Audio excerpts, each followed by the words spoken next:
Hi ಎಲ್ಲ upcoming ವೈದ್ಯಸ್ಗಳಿಗೆ. Last ವಿಡಿಯೋದಲ್ಲಿ ನಾವು ಎಕ್ಸ್ಟರ್ನಲ್ ಫೀಚರ್ಸ್ ಆಫ್ ಸ್ಟಮಕ್ನ ನೋಡಿದ್ವಿ.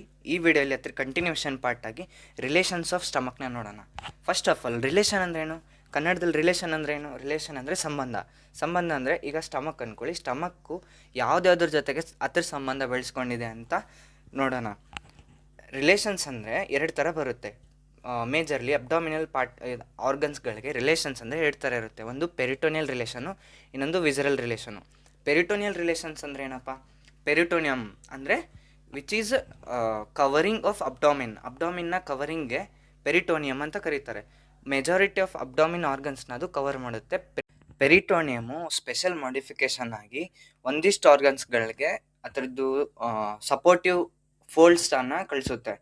ಈ ಯಾವ ಥರ ಯಾವ್ದಾವ್ದು ಆರ್ಗನ್ಸ್ ಅಪ್ಪ ಅಂದರೆ ಈಗ ಸ್ಟಮಕ್ ಆಗಲಿ, ಲಿವರ್ ಆಗಲಿ, ಡಿಯೋಡಿನಮು, ಕೊಲಾನ್ಸು, ಲಾರ್ಜ್ ಟ್ರಾನ್ಸ್ವರ್ಸ್ ಕೊಲಾನು, ಮತ್ತು ಸ್ಮಾಲ್ ಇಂಟೆಸ್ಟೈನು, ಹಾಗೆ ಯೂಟ್ರಸ್ಸು, ಇದಕ್ಕೆಲ್ಲ ಪೆರಿಟೋನಿಯಲ್ ಫೋಲ್ಡ್ಸ್ ಅಂತ ಕಳಿಸುತ್ತೆ. ಪೆರಿಟೋನಿಯಮು ಮಾಡಿಫಿಕೇಶನ್ ಆಗಿ ಫೋಲ್ಡ್ಸ್ಗಳನ್ನ ಫಾರ್ಮೇಷನ್ ಮಾಡುತ್ತೆ. ಆ ಫೋಲ್ಡ್ಸ್ಗಳು ಆರ್ಗನ್ಸ್ಗಳಿಗೆ ಹೋಗಿ ಸಪೋರ್ಟಿವ್ ಫ್ಯಾಕ್ಟರ್ ಆಗಿ ಅದನ್ನ ಸ್ಪೇಸ್ ಅದೇ ಅದರದ್ದು ಜಾಗದಲ್ಲಿ ಇಡೋಕ್ಕೆ ಹೆಲ್ಪ್ ಮಾಡುತ್ತೆ. ಈಗ ಫಸ್ಟು ಸ್ಟಮಕ್ದು ಪೆರಿಟೋನಿಯಲ್ ರಿಲೇಷನ್ಸ್ನ ನೋಡೋಣ. ಪೆರಿಟೋನಿಯಲ್ ರಿಲೇಷನ್ಸಲ್ಲಿ ಈಗ ಪೆರಿಟೋನಿಯಮ್ ಬಂದ್ಬಿಟ್ಟು ಮಾಡಿಫೈ ಆಗಿ ಎರಡು ಥರ ಮಾಡುತ್ತೆ ಒಮೆಂಟಮ್. ಒಂದು ಗ್ರೇಟರ್ ಒಮೆಂಟಮ್, ಒಂದು ಲೆಸ್ಸರ್ ಒಮೆಂಟಮ್ ಅಂತ ಎರಡು ಒಮೆಂಟಮ್ ಮಾಡುತ್ತೆ. ಅದು ಫಸ್ಟ್ ಬರುತ್ತೆ. ಲೆಸ್ಸರ್ ಒಮೆಂಟಮ್ ಬಂದ್ಬಿಟ್ಟು ಲೆಸ್ಸರ್ ಕರ್ವೇಚರಲ್ಲಿ ಇಲ್ಲಿ ತೋರಿಸ್ತೀನಿ ನೋಡಿ. ಇದು lesser curvature of stomach. Last ವಿಡಿಯೋದಲ್ಲಿ ಹೇಳಿದ್ದೆ ಸ್ಟಮಕ್ದು ಎಕ್ಸ್ಟರ್ನಲ್ ಫೀಚರ್ಸು. ಯಾರಾದರೂ ನೋಡಿಲ್ಲ ಅಂದರೆ ಆ ವಿಡಿಯೋ ನೋಡ್ಕೊಂಬನ್ನಿ, ಚೆನ್ನಾಗಿದೆ, ಅರ್ಥ ಆಗುತ್ತೆ. ಈಗ ಇದು ಲೆಸ್ಸರ್ ಕರ್ವೇಚರು. ಆ ಲೆಸ್ಸರ್ ಕರ್ವೇಚರ್ಗೆ ಅಟ್ಯಾಚ್ ಆಗಿದ್ದು ಲೆಸ್ಸರ್ ಒಮೆಂಟಮ್. ಹಾಗೆ ಇದು ಗ್ರೇಟರ್ ಕರ್ವೇಚರು, ಇದಕ್ಕೆ ಅಟ್ಯಾಚ್ ಆಗಿರೋದು ಗ್ರೇಟರ್ ಒಮೆಂಟಮು. ಈಗ ಪೆರಿಟೋನಿಯಲ್ ರಿಲೇಷನ್ಸಲ್ಲಿ ಬರೀ ಒಮೆಂಟಮ್ ಇರುತ್ತೆ ಅಂತಲ್ಲ, ಅದರಲ್ಲಿ ಲಿಗಾಮೆಂಟ್ಸ್ಗಳೂ ಬರುತ್ತೆ. ಫಸ್ಟ್ ಬಂದ್ಬಿಟ್ಟು ಗ್ಯಾಸ್ಟ್ರಿಕ್ ಲಿಗಾಮೆಂಟ್ ಅಂದರೆ ವಿಚ್ ಸಪೋರ್ಟ್ ದ ಗ್ಯಾಸ್ಟ್ರಿಕ್ ಅಂದರೆ ಸ್ಟಮಕ್ಕು. ಗ್ಯಾಸ್ಟ್ರೋಫ್ರೆನಿಕ್ ಲಿಗಾಮೆಂಟು. ಈಗ ಫ್ರೆನಿಕ್ ಅಂದರೆ ಏನಪ್ಪ? ಫ್ರೆನಿಕ್ ಅಂದರೆ ಇದು ಡಯಾಫ್ರಗಮ್ಗೆ ಕರೀತಾರೆ. ಡಯಾಫ್ರಗಮ್ಗೆ ಇನ್ನೊಂದು ಫ್ರೆನಿಕ್ ಅಂತಲೂ ಕರೀತಾರೆ. ಗ್ಯಾಸ್ಟ್ರೋಫ್ರೆನಿಕ್ ಲಿಗಾಮೆಂಟ್ ಅಂದರೆ ಡಯಾಫ್ರಗಮಿಂದ ಡಯಾಫ್ರಮ್ ಇರುತ್ತೆ, ಡಯಾಫ್ರಮಿಂದ ಸ್ಟಮಕ್ಗೆ, ಇದು ಡಯಾಫ್ರಮ್ ಅಂದರೆ ಸ್ಟಮಕ್ಗೆ ಒಂದು ಲಿಗಾಮೆಂಟ್ನ ಕಳಿಸುತ್ತೆ. ಅದಕ್ಕೆ ಗ್ಯಾಸ್ಟ್ರೋಫ್ರೆನಿಕ್ ಲಿಗಾಮೆಂಟ್ ಅಂದರೆ ಸ್ಟಮಕ್ನ ಅದ್ರ ಪ್ಲೇಸಲ್ಲಿ ಇಟ್ಕೊಳ್ಳೋಕ್ಕೆ ಹೆಲ್ಪ್ ಮಾಡುತ್ತೆ. ಅದು ಸ್ಟೇಬಲ್ ಆಗೋಕ್ಕೆ. ಈ ಥರ ಹಗ್ಗ ಕಟ್ಟಿ, ಯಾವ ಥರ ಜೋಕಾಲಿನ ಹಗ್ಗ ಕಟ್ಟಿ ನೇತಾಕಿರ್ತಾರಲ್ವ ಆ ಥರ. ಮತ್ತು ಇನ್ನೊಂದು ಗ್ಯಾಸ್ಟ್ರೋಸ್ಪ್ಲೀನಿಕ್ ಲಿಗಾಮೆಂಟು. ಇದು ಗ್ಯಾಸ್ಟ್ರಿಕ್ ಅಂದರೆ ಸ್ಟಮಕ್ಕು, ಅಲ್ಲಿಂದ ಸ್ಪ್ಲೀನ್ಗೆ ಒಂದು ಲಿಗಾಮೆಂಟ್ ಇರುತ್ತೆ, ಎರಡನ್ನೂ ಸ್ಪೇಸಲ್ಲಿ ಇಟ್ಕೊಳ್ಳೋಕ್ಕೆ. ಅದಕ್ಕೆ ಗ್ಯಾಸ್ಟ್ರೋಸ್ಪ್ಲೀನಿಕ್ ಲಿಗಾಮೆಂಟ್ ಅಂತ ಕರೀತಾರೆ. ಮತ್ತೆ ಬಂದು ಇದು ಲೆಸ್ಸರ್ ಒಮೆಂಟಮ್ಮು ಎರಡು ರೀತಿ ಡಿವೈಡ್ ಆಗುತ್ತೆ. ಒಂದು ಹೆಪ್ಯಾಟಿಕ್ ಪಾರ್ಟು, ಇನ್ನೊಂದು ಹೆಪ್ಯಾಟೋಡಿಯೋಡಿನಲ್ ಪಾರ್ಟ್ ಅಂತ. ಇದು ಇದು ಹೆಪ್ಯಾಟೋಗ್ಯಾಸ್ಟ್ರಿಕ್ ಪಾರ್ಟು, ಇದು ಹೆಪ್ಯಾಟೋಡಿಯೋಡಿನಲ್ ಪಾರ್ಟ್ ಅಂತ ಎರಡು ಪಾರ್ಟ್ ಆಗಿ ಡಿವೈಡ್ ಆಗುತ್ತೆ. ಮತ್ತು ಹಾಗೆ ಹೆಪ್ಯಾಟೋಡಿಯೋಡಿನಲ್ ಲಿಗಾಮೆಂಟ್ ಮತ್ತು ಹೆಪ್ಯಾಟೋಗ್ಯಾಸ್ಟ್ರಿಕ್ ಲಿಗಾಮೆಂಟ್ಗಳು ಸಹ ಬರುತ್ತೆ. ಇದು ಪೆರಿಟೋನಿಯಲ್ ರಿಲೇಷನ್ಸ್ ಆಫ್ ಸ್ಟಮಕ್. ಇವಾಗ ಪೆರಿಟೋನಿಯಲ್ ರಿಲೇಷನ್ಸ್ನ ಡೈಗ್ರಾಮೆಟಿಕ್ ಆಗಿ ಹೆಂಗೆ ನೆನ್ಪಿಟ್ಕೊಳ್ಳೋದು ಅಂತ ನೋಡೋಣ. ಇವಾಗ ನಿಮಗೆ ಡೈಗ್ರಾಮ್ ನೆನ್ಪಿಟ್ಕೊಂಡ್ರೆ ಎನಟೊಮಿ ತುಂಬ ಈಸಿ ಆಗುತ್ತೆ. ಸೊ ಎಲ್ಲ ನೀವು ಫಸ್ಟು ಡೈಗ್ರಾಮ್ ಬೇಸಿಂದಾನೇ ಕಲಿಬೇಕು. ನೀವು ಡೈರೆಕ್ಟ್ ಬಯಾಟ್ ಮಾಡಿದ್ರೆ ಜಾಸ್ತಿ ದಿನ ನೆನ್ಪುಳಿಯಲ್ಲ. ಅದೇ ನೀವು ಡೈಗ್ರಾಮಲ್ಲಿ ನೆನ್ಪಿಟ್ಕೊಂಡ್ರೆ ತುಂಬ ದಿನ ನೆನಪಲ್ಲಿರುತ್ತೆ. ಸೊ ಈಗ ಈ ಡೈಗ್ರಾಮಲ್ಲಿ ತೋರಿಸ್ತೀನಿ. ಫಸ್ಟು ಸ್ಟಮಕ್ ಎಲ್ಲರಿಗೂ ಬಿಡ್ಸೋಕ್ಕೆ ಬಂದಿರಬೇಕು. ಅದಾದಮೇಲೆ ಇಷ್ಟು ಪಾರ್ಟು ಗ್ಯಾಸ್ಟ್ರೋಫ್ರೆನಿಕ್ ಲಿಗಾಮೆಂಟ್ ಅಂದರೆ, ಫ್ರೆನಿಕ್ ಅಂದರೆ ಯಾವಾಗಲೂ ಹೇಳಿದೆ ಡಿಯೋಡಿನಮ್ ಅಂತ. ಆಮೇಲೆ ಅದರ ಇಷ್ಟು ಪಾರ್ಟು, ನೆಕ್ಸ್ಟ್ ಬರೋ ಪಾರ್ಟು ಗ್ಯಾಸ್ಟ್ರೋಸ್ಪ್ಲೀನಿಕ್ ಲಿಗಾಮೆಂಟು. ಸ್ಪ್ಲೀನಿಕ್ ಅಂದರೆ ಏನಪ್ಪ? ಇದು ಸ್ಪ್ಲೀನಿಂದ ಗ್ಯಾಸ್ಟ್ರಿಕ್ ಬರೋದು ಗ್ಯಾಸ್ಟ್ರೋಸ್ಪ್ಲೀನಿಕ್ ಲಿಗಾಮೆಂಟ್ ಅಂತ. ನೆಕ್ಸ್ಟ್ ಬರೋದು ಗ್ರೇಟರ್ ಒಮೆಂಟಮ್. ಗ್ರೇಟರ್ ಕರ್ವೇಚರ್ ಬರೋದು ಗ್ರೇಟರ್ ಒಮೆಂಟಮ್. ಆಮೇಲೆ ಇದು ಲೆಸ್ಸರ್ ಒಮೆಂಟಮ್. ಲೆಸ್ಸರ್ ಕರ್ವೇಚರ್ಗೆ ಬರೋದು ಲೆಸ್ಸರ್ ಒಮೆಂಟಮ್. ಅದೇ ಇದರಲ್ಲಿ ಎರಡು ಪಾರ್ಟು, ಇದು ಹೆಪ್ಯಾಟೋ ಗ್ಯಾಸ್ಟ್ರಿಕ್ ಪಾರ್ಟು, ಇಲ್ಲಿಂದ ಹಾಫ್ ಹೆಪ್ಯಾಟೋ ಡಿಯೋಡಿನಲ್ ಪಾರ್ಟು. ಇದಿಷ್ಟು ಪೆರಿಟೋನಿಯಲ್ ರಿಲೇಷನ್ಸು. ಇನ್ನು ನೆಕ್ಸ್ಟ್ ಬಂದ್ಬಿಟ್ಟು ವಿಸರಲ್ ರಿಲೇಷನ್ಸ್. ವಿಸರಾ ಅಂದರೆ ಆರ್ಗನ್ಸು.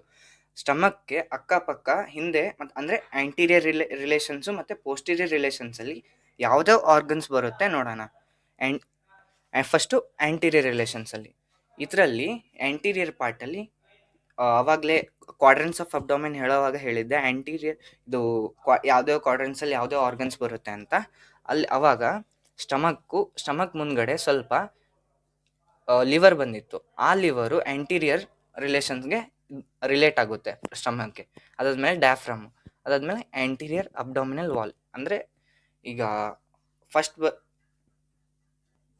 ಅಬ್ಡೋಮಿನು 2 ವಾಲ್ ಆಗಿ ಡಿವೈಡ್ ಆಗಿದೆ. ಒಂದು ಆ್ಯಂಟೀರಿಯರ್ ಅಬ್ಡೋಮಿನಲ್ ವಾಲು, ಇನ್ನೊಂದು ಪೋಸ್ಟೀರಿಯರ್ ಅಬ್ಡೋಮಿನಲ್ ವಾಲ್ ಅಂತ. ಆ ಆ್ಯಂಟೀರಿಯರ್ ರಿಲೇಷನ್ಸಲ್ಲಿ ಆ್ಯಂಟೀರಿಯರ್ ಅಬ್ಡೋಮಿನಲ್ ವಾಲ್ಗಳು ಬರುತ್ತೆ. ಅದನ್ನ ಡಯಾಗ್ರಾಮೆಟಿಕಲಿ ಹೆಂಗೆ ನೆನ್ಪಿಟ್ಕೊಳ್ಳೋದು ಅಂತ ನೋಡ್ರಿ. ಇವಾಗ ಒಂದು ಸ್ಟಮಕ್ ಅಂದರೆ ಇಷ್ಟು ಏರಿಯಾ ಲಿವರ್ ಕವರ್ ಮಾಡುತ್ತೆ ಮೇಲ್ಗಡೆದು, ಮತ್ತು ಇನ್ನು ಹಾಫು ಈ ಏರಿಯಾದಲ್ಲಿ ಡಯಾಫ್ರಾಮ್ ಬರುತ್ತೆ. ನೆಕ್ಸ್ಟ್ ಬಂದು ಆ್ಯಂಟೀರಿಯರ್ ಅಬ್ಡಾಮಿನಲ್ ವಾಲ್ ಬಂದು ಈ ಏರಿಯಾನ ಕವರ್ ಮಾಡುತ್ತೆ. ಈ ಡಯಾಗ್ರಾಮ್ ನೆನ್ಪಿಟ್ಕೊಂಡ್ರೆ ಆ್ಯಂಟಿ ರಿಲೇಷನ್ಸ್ ಬಂದಂಗೆ. Then posterior relations very important, 5 marks question ಬರುತ್ತೆ. ಪೋಸ್ಟೀರಿಯರ್ ರಿಲೇಷನ್ಸ್ ಅಂದರೆ ಏನು? It is also called a stomach bed. Direct question ಕೇಳ್ತಾರೆ, ಎಕ್ಸ್ಪ್ಲೈನ್ ಸ್ಟಮಕ್ ಬೆಡ್ ಅಂತ, 5 ಮಾರ್ಕ್ಸ್ ಕ್ವಶನ್ನು. ಇದರಲ್ಲಿ ಯಾವ್ದ್ಯಾವ್ದು ಕಂಟೆಂಟ್ ಬರುತ್ತೆ ಅಂತ ನೋಡೋಣ. ಪೋಸ್ಟೀರಿಯರ್ ಪಾರ್ಟ್ ಅಂದರೆ ಸ್ಟಮಕ್ ಹಿಂದ್ಗಡೆ ಯಾವ್ದ್ಯಾವ್ದು ಆರ್ಗನ್ಸ್ ಬರುತ್ತೆ ನೋಡ್ಬೇಕೀಗ. ಅದರಲ್ಲಿ ಫಸ್ಟ್ ಆರ್ಗನ್ ಬಂದ್ಬಿಟ್ಟು ಡಯಾಫ್ರಗಮು ಆ್ಯಂಟೀರಿಯರು ಬರುತ್ತೆ, ಪೋಸ್ಟೀರಿಯರ್ ರಿಲೇಷನ್ಸು ಮಾಡುತ್ತೆ. ದೆನ್ ಲೆಫ್ಟ್ ಕಿಡ್ನಿ ಬರುತ್ತೆ, ಲೆಫ್ಟ್ ಸುಪ್ರಾರೀನಲ್ ಗ್ಲ್ಯಾಂಡ್ ಬರುತ್ತೆ, ಪ್ಯಾನ್ಕ್ರಿಯಾಸ್ ಬರುತ್ತೆ, ಟ್ರಾನ್ಸ್ವರ್ಸ್ ಮಿಸೋಕೊಲಾನ್ ಬರುತ್ತೆ, ಸ್ಪ್ಲೀನಿಕ್ ಫ್ಲೆಕ್ಚರ್ ಆಫ್ ಕೊಲಾನ್ ಬರುತ್ತೆ, ಆಮೇಲೆ ಸ್ಪ್ಲೀನಿಕ್ ಆರ್ಟ್ರಿ ಬರುತ್ತೆ, ಮತ್ತು ಸಮ್ಟೈಮ್ಸ್ ಸ್ಪ್ಲೀನ್ ಕೂಡ ಪೋಸ್ಟೀರಿಯರ್ ರಿಲೇಷನ್ಸ್ನ ಫಾರ್ಮ್ ಮಾಡುತ್ತೆ. ಈಗ ಡಯಾಗ್ರಾಮೆಟಿಕ್ ಆಗಿ ನೋಡೋಣ, ಮತ್ತು ಈ ಪೋಸ್ಟೀರಿಯರ್ ರಿಲೇಷನ್ಸ್ನ ಡಯಾಗ್ರಾಮ್ನ ಹೇಗೆ ತೆಗೆಯೋದು ಅಂತಲೂ ಹೇಳ್ಕೊಡ್ತೀನಿ. ಫಸ್ಟ್ ಬಂದುಬಿಟ್ಟು ರಿಲೇಷನ್ಸ್ನ ಮಾರ್ಕ್ ಮಾಡೋಣ. ಇದು ಬಂದುಬಿಟ್ಟು ಟ್ರಾನ್ಸ್ವರ್ಸ್ ಮಿಸೋಕೊಲಾನು, ಇದು ಪ್ಯಾನ್ಕ್ರಿಯಾಸ್, ಆಮೇಲೆ ಇದು ಡಿಯೋಡೆನಮ್, ಇಲ್ಲಿ ಡಿಯೋಡೆನಮ್ ಕೂಡ ಬರುತ್ತೆ. ಅದಾದಮೇಲೆ ಇದು ಸ್ಪ್ಲೀನ್, ಇದು ಬಂದುಬಿಟ್ಟು ಕಿಡ್ನಿ, ಇದು ಸ್ಪ್ಲೀನಿಕ್ ಆರ್ಟ್ರಿ, ಇದು ಡಯಾಫ್ರಾಮ್, ಆದಮೇಲೆ ಇದು ಸುಪ್ರಾರೀನಲ್ ಗ್ಲ್ಯಾಂಡ್, ಲೆಫ್ಟ್ ಸುಪ್ರಾರೀನಲ್ ಗ್ಲ್ಯಾಂಡ್. ಇವಾಗ ಇದು ಮತ್ತು ಇದು ಫ್ಲೆಕ್ಚರ್ ಆಫ್ ಕೊಲಾನ್. ಫ್ಲೆಕ್ಚರ್ ಅಂದರೆ ಏನಪ್ಪ? ಫ್ಲೆಕ್ಚರ್ ಅಂದರೆ ಏನಂದರೆ ಫೋಲ್ಡ್ ಆಗಿರುತ್ತೆ. ಈಗ ಇದನ್ನ ಡೀಟೇಲ್ ಆಗಿ ಮುಂದೆ ಲಾರ್ಜ್ ಇಂಟೆಸ್ಟೈನ್ ಹೇಳೋವಾಗ ಹೇಳ್ತೀನಿ. ಲಾರ್ಜ್ ಇಂಟೆಸ್ಟೈನ್ಸ್ ಈಗ ಟ್ರಾನ್ಸ್ವರ್ಸ್ ಕೊಲಾನ್ ಆಗಿ ಟ್ರಾವೆಲ್ ಮಾಡಬೇಕಾದ್ರೆ ಫಸ್ಟು ಮೇಲ್ ಹೋಗಿ ವಾಪಸ್ ಫೋಲ್ಡ್ ಆಗಿ ಕೆಳಗಡೆ ಬರುತ್ತೆ. ಇಲ್ಲಿ ಫಾರ್ಮ್ ಮಾಡುತ್ತಲ್ಲ, ಇದಕ್ಕೆ ಫ್ಲೆಕ್ಚರ್ ಅಂತಾರೆ. ಇದು ಪೋಸ್ಟೀರಿಯರ್ ರಿಲೇಷನ್ಸಲ್ಲಿ ಬರುತ್ತೆ. ಈ ಡಯಾಗ್ರಾಮ್ ನೆನ್ಪಿಟ್ಕೊಂಡ್ರೆ ಪೋಸ್ಟೀರಿಯರ್ ರಿಲೇಷನ್ಸ್ ತುಂಬ ಈಸಿ. ಈ ಡಯಾಗ್ರಾಮ್ ಹಾಕಲೇಬೇಕು. 10 ಮಾರ್ಕ್ಸಿಗೆ ಸ್ಟಮಕ್ ಕೇಳಿದ್ರು ಈ ಡಯಾಗ್ರಾಮ್ ಇದ್ದೇ ಇರಬೇಕು. ಈ ಡಯಾಗ್ರಾಮ್ ನೋಡಿದ್ರೆ ತುಂಬ ಇಂಪ್ರೆಸ್ ಆಗಿ ಮಾರ್ಕ್ಸ್ ಜಾಸ್ತಿ ಕೊಡೋದು ಈಸಿ ಆಗುತ್ತೆ. ದೆನ್ ಸ್ಟಮಕ್ ಬೆಡ್ ಅಂತ 5 ಮಾರ್ಕ್ಸ್ಗೆ ಡೈರೆಕ್ಟ್ ಕ್ವಶನ್ ಕೇಳಿದಾಗ ಈ ಡಯಾಗ್ರಾಮ್ ಹಾಕಲೇಬೇಕು. ಈ ಡಯಾಗ್ರಾಮ್ನ ಹೇಗೆ ಹಾಕೋದು ಅಂತ ಹೇಳ್ಕೊಡ್ತೀನಿ. ಒಂದು ನಿಮಿಷ. ಈಗ ಡಯಾಗ್ರಾಮೆಟಿಕ್ ಆಗಿ ಹೆಂಗೆ ಡಯಾಗ್ರಾಮ್ ಬಿಡಿಸೋದು ಅಂತ ನೋಡೋಣ. ಫಸ್ಟು ಒಂದು ಟ್ರಾನ್ಸ್ವರ್ಸ್ ಮಿಸೋಕೊಲಾನ ತೆಗಿಬೇಕು. ಮಿಸೋಕೊಲಾನ್ ಅಲ್ಲ. ಆಮೇಲೆ ಅದ್ರ ಮೇಲ್ಗಡೆ ಟ್ರಾನ್ಸ್ವರ್ಸ್ ಮಿಸೋಕೊಲಾನ್ ಬರುತ್ತೆ. ಟ್ರಾನ್ಸ್ವರ್ಸ್ ಮಿಸೋಕೊಲಾನ್ ಅಂದರೆ ಏನಪ್ಪ ಅಂದರೆ, ಮಿಸೋಕೊಲಾನ್ ಅಂದರೆ ಈಗ ಲಾರ್ಜ್ ಇಂಟೆಸ್ಟೈನ್ಗೆ ಪೆರಿಟೋನಿಯಮು ಮಾಡಿಫಿಕೇಶನ್ ಆಗಿ ಮಿಸೋಕೊಲಾನ್ನ ಫಾರ್ಮೇಷನ್ ಮಾಡುತ್ತೆ. ಅದು ಟ್ರಾನ್ಸ್ವರ್ಸ್ ಕೊಲಾನ್ಗೆ ಬರೋದ್ರಿಂದ ಟ್ರಾನ್ಸ್ವರ್ಸ್ ಮಿಸೋಕೊಲಾನ್. ಇದು ಟ್ರಾನ್ಸ್ವರ್ಸ್ ಮಿಸೋಕೊಲಾನು ಪೋಸ್ಟೀರಿಯರ್ ರಿಲೇಷನ್ಸ್ಗೆ ಬರುತ್ತೆ. ಅದಾದಮೇಲೆ ಇಲ್ಲಿಂದ ಡಿಯೋಡಿನಮ್ ಬರುತ್ತೆ, ಇದು ಡಿಯೋಡಿನಮ್. ಆಮೇಲೆ ಪ್ಯಾನ್ಕ್ರಿಯಾಸ್ ತೆಗಿಬೇಕು, ಇದು ಪ್ಯಾನ್ಕ್ರಿಯಾಸ್.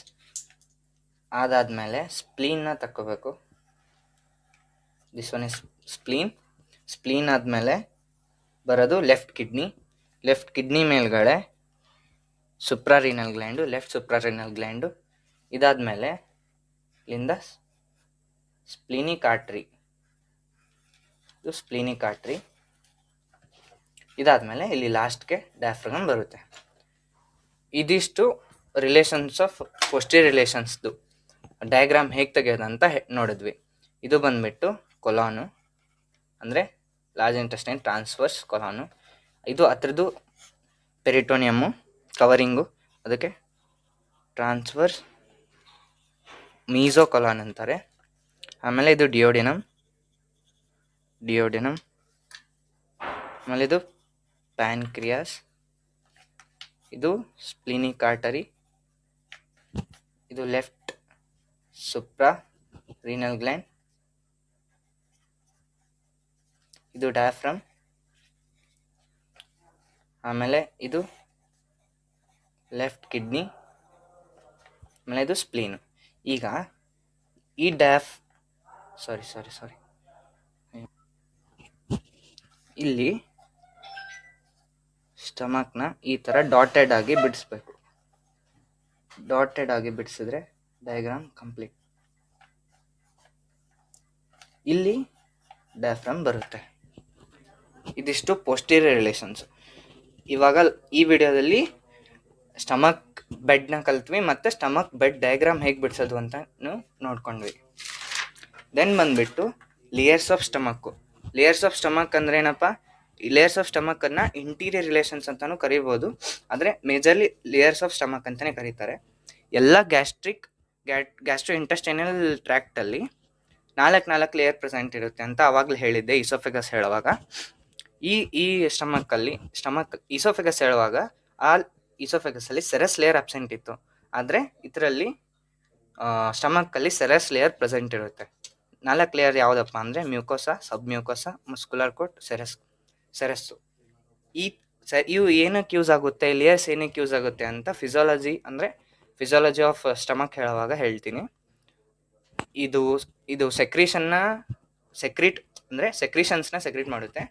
ಸೊ ದಟ್ ಗ್ಯಾಸ್ಟ್ರಿಕ್ ಜ್ಯೂಸ್ಗಳೆಲ್ಲ ಬಂದುಬಿಟ್ಟು ಅಲ್ಲಿ ಡೈಜೆಷನ್ಗೆ ಹೆಲ್ಪ್ ಆಗಂಗೆ. ಇದಿಷ್ಟು ಇವತ್ತಿಗೆ. ಆಮೇಲೆ ಲಾಸ್ಟ್ ವಿಡಿಯೋಸ್ ಯಾರಾದರೂ ನೋಡಿಲ್ಲ ಅಂದರೆ ಈ ವಿಡಿಯೋ ಅರ್ಥ ಆಗಲ್ಲ. ಸೊ ಪ್ಲೀಸ್ ಲಾಸ್ಟ್ ವಿಡಿಯೋ ನೋಡಿ, ಆಮೇಲೆ ಎಕ್ಸ್ಟರ್ನಲ್ ಫೀಚರ್ಸ್ನ ನೋಡಿ, ದೆನ್ ರಿಲೇಷನ್ಸ್ ಆಫ್ ಸ್ಟಮಕ್ ನಿಮಗೆ ಅರ್ಥ ಆಗುತ್ತೆ. ನನ್ನ ವಿಡಿಯೋ ಇಷ್ಟ ಆಗಿದ್ದಲ್ಲಿ ಸಬ್ಸ್ಕ್ರೈಬ್ ಮಾಡಿ, ಶೇರ್ ಮಾಡಿ, ಲೈಕ್ ಮಾಡಿ, ಕಮೆಂಟ್ ಮಾಡಿ. ಏನಾದರೂ ಕರೆಕ್ಷನ್ಸ್ ಇತ್ತಂದರೆ ಕಮೆಂಟಲ್ಲಿ ತಿಳಿಸಿ. So I can correct it in next video. So thank you and subscribe for ದೋಷಾದಿ.